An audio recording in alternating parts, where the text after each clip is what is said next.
So let's look at some spooky plants. They're not really spooky. Hi folks, I'm Dennis. Welcome to my channel, Guy with a Plant.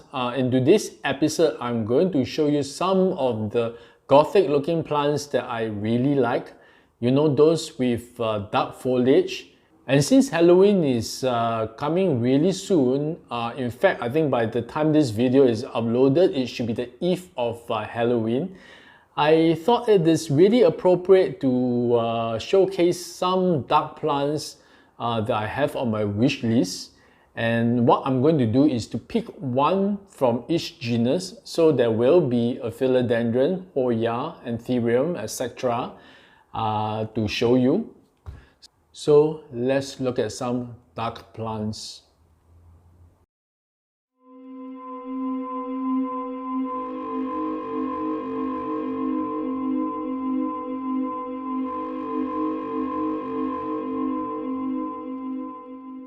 Okay, the first one I'm going to show you is a Scindapsus. In fact, I'm having a Scindapsus moment currently.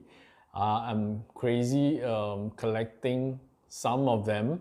And I have some of the more common ones, but this particular one is definitely going to take the cake.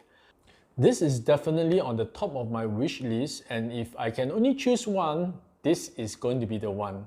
Yeah. Because check out the intense dark color and the patterns, the silvery blotches on the leaves. It's crazily stunning. And I can just imagine a full pot of such Scindapsus on the shelf, trailing down.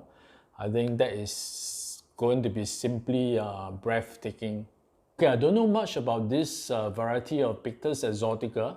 And I can't seem to find much online on its care requirements, except for a few listings that are on sale, and they're really not cheap. Each 2-3 leaf cutting is asking for $200 over, either Singapore dollars or US dollars, I'm not sure, but definitely not cheap. And I assume that the care requirements would be similar to that of the regular Pictus exotica, except that this is darker, so maybe it doesn't require that much light. In fact, the regular one doesn't really need much light anyway, nothing too intense. So if anyone knows or have one at the moment, do put in the comment below to let us know what kind of care requirements does it need. Okay, the next plant I'm going to show you, the next gothic plant is Hoya. This is the Hoya croliana black leaf variety. So just like the Scindapsus I mentioned earlier, I think this has a spectrum of how black the leaves can get. Because I've seen some photos whereby the leaves are really very black, almost totally black.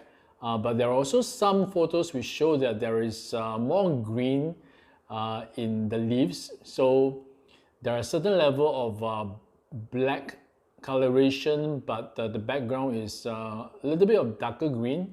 So yeah, so there is actually a range of how dark this plant can get. I don't have the green variety of this Hoya, but what I do have is the super silver, which I like a lot because the silvery variegation is insane. It's just super gorgeous. But the only thing is that it grows really slowly.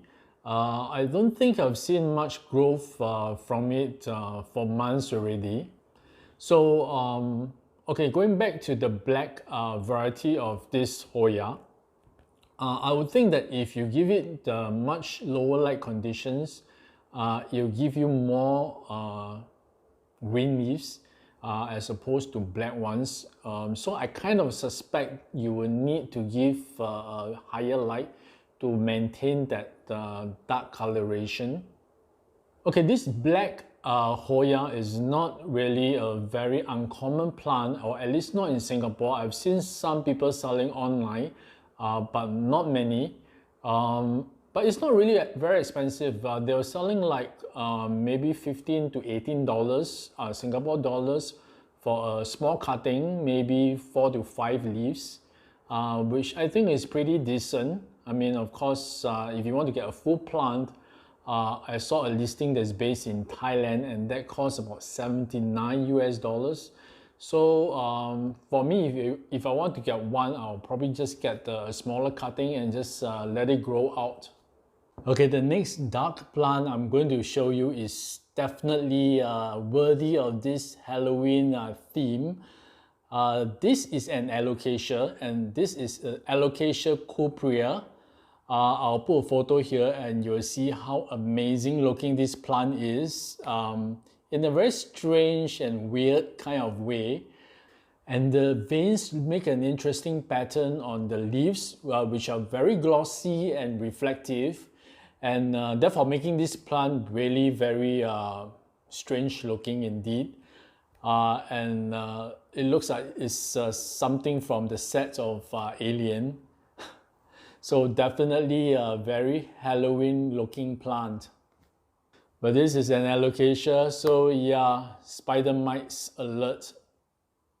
The next plant on my list is actually a very common house plant, and that is the ZZ plant, the Semiococcus semiofolia.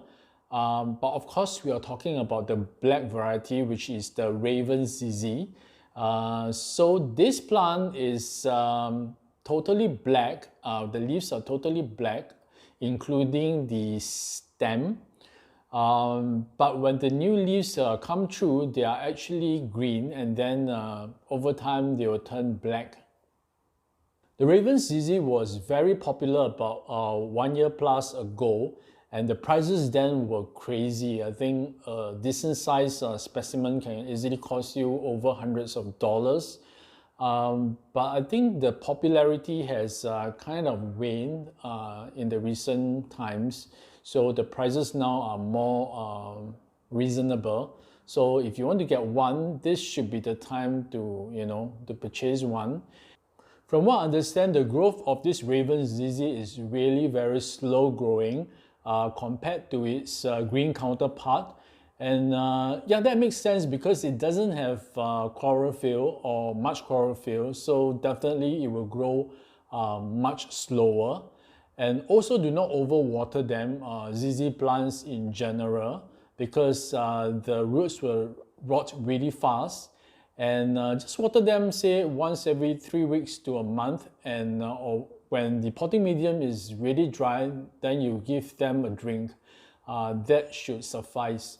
So yeah, this is a plant that you want to put it in a very brighter spot compared to the green one.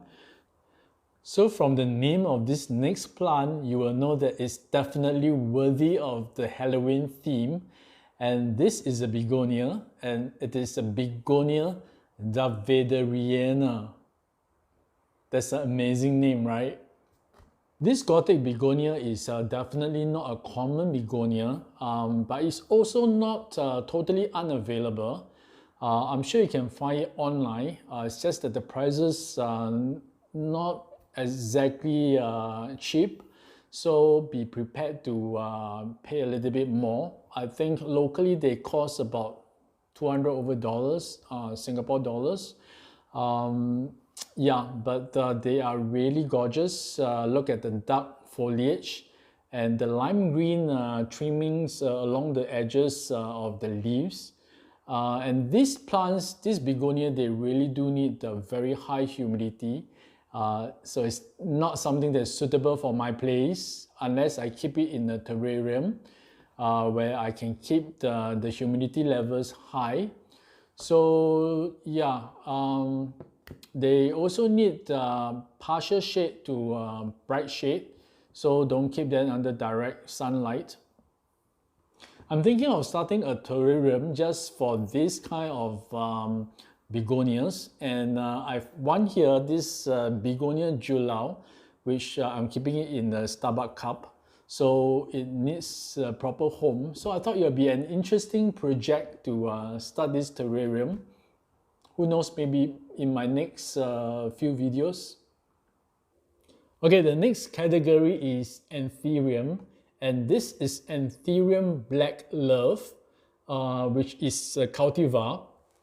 I saw this particular Anthurium in Gardens by the Bay, and that's how I get to know its existence. It's like the typical standard, Anthurium that gives you that red pink brag with the flower. But this one is interesting because this is dark purple to almost black. The brag is dark purple. So I thought that's really interesting, and for a moment I just wanted to get that because it looks amazing. But I've no luck with Anthurium because of my humidity here. So, but I suppose this is a very hardy Anthurium because I think it doesn't need that levels of humidity compared to those velvety types. Okay, I managed to find out from Logi's website. This Anthurium is tolerant of wide swings of humidity, doing equally well in the dry winter home or a humid conservatory. So I suppose that means humidity isn't an issue. Okay, the next category I'm going to be talking about is from the family of Ficus, and this is another very common houseplant. This is the Ficus elastica burgundy, and check out the leaves, which are really shiny and smooth and dark. So a huge specimen of this plant can be a statement piece in the living room. But do take note that this is a ficus, so it does need a lot of light, very bright light, but of course indirect light. I've seen some Ficus elastica burgundy that is under direct sun, which I think it should be able to take, but you need to slowly acclimatize it to the sun and not just chunk it outside once you get it for your home. So this burgundy rubber plant is is a cultivar from the fig genus and from the family of the Moraceae. As with most fig plants, keep it in a very well-draining potting medium, and also to water this only when the medium is totally dry. Do not ever overwater this, because if you do, the lower leaves will start to turn yellow very quickly and then start to drop off at an alarming rate. So don't do that. Okay, I don't have a burgundy, but I do have a Ficus elastica tiniki, and that is a very beautiful plant with that beautiful variegation. But it was one of my first plants, and I left it outside under direct sun, and it didn't like it. A lot of the leaves are burnt, and but luckily I brought it in, and the new leaves are looking really beautiful. So yeah, they share the same care requirements, so I suppose I can keep a burgundy as well. Maybe I should get one soon. I realize I haven't talked about philodendrons yet, so this philodendron on my list is the Philodendron dark lord, or the Philodendron arabescens. So the dark lord has very huge leaves, and they'll get bigger if you allow it to climb out a stake or a pole, and to allow it to give out those aerial roots to latch themselves on. And also the new leaves, they come out orange in color, and then they will turn blood red, and finally as they mature they will settle into a dark green or burgundy kind of color, which is really attractive. Keep the potting medium on the moist side, but the dark lord doesn't like to be on wet feet.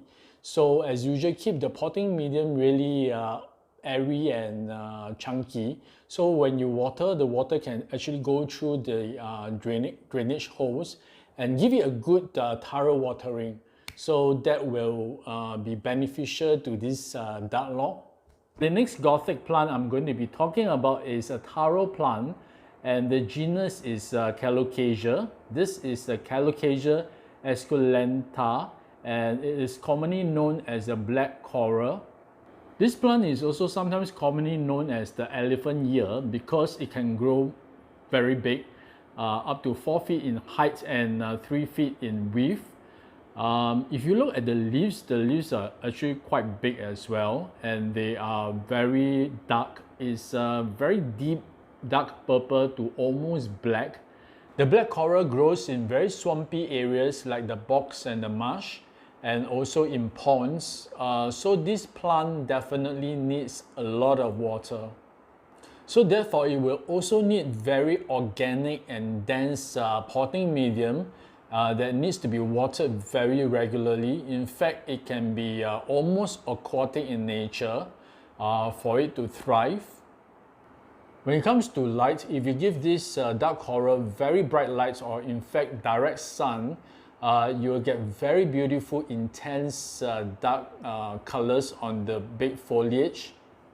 I've been toying with the idea of getting a big specimen of this black coral for my balcony out there, which experiences very intense morning sun, and also to act as a shade for my smaller houseplants that requires less intensive light.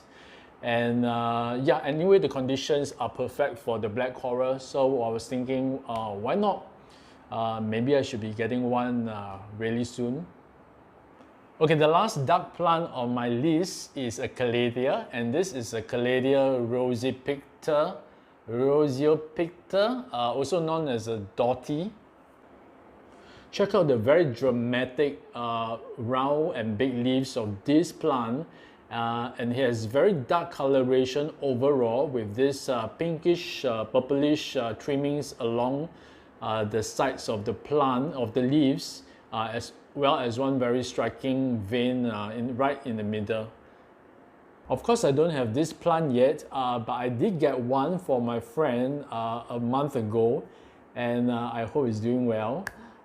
If you keep the leaves in pretty pristine condition, I think it will be a very stunning specimen. But then again, this is a Calathea, so you got to be careful in terms of the watering and the moisture in the potting medium, as well as humidity. So it tends to brown along the edges of the leaves pretty easily if you don't give it distilled water or rainwater, ideally. But I don't think I'll bother with that. I'll just water it with regular tap water and just see how it will acclimatize to these conditions. Keep the potting medium moist and water regularly, but of course don't let it be waterlogged, and keep it in a shady to medium light, and also to keep the humidity on a higher level if you can.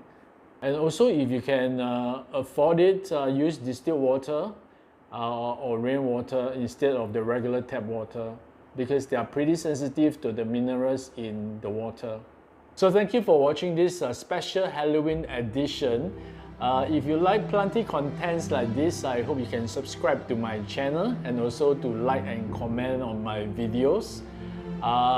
Please take care and be safe, and I shall see you again in my next video. Have a fun Halloween, everyone!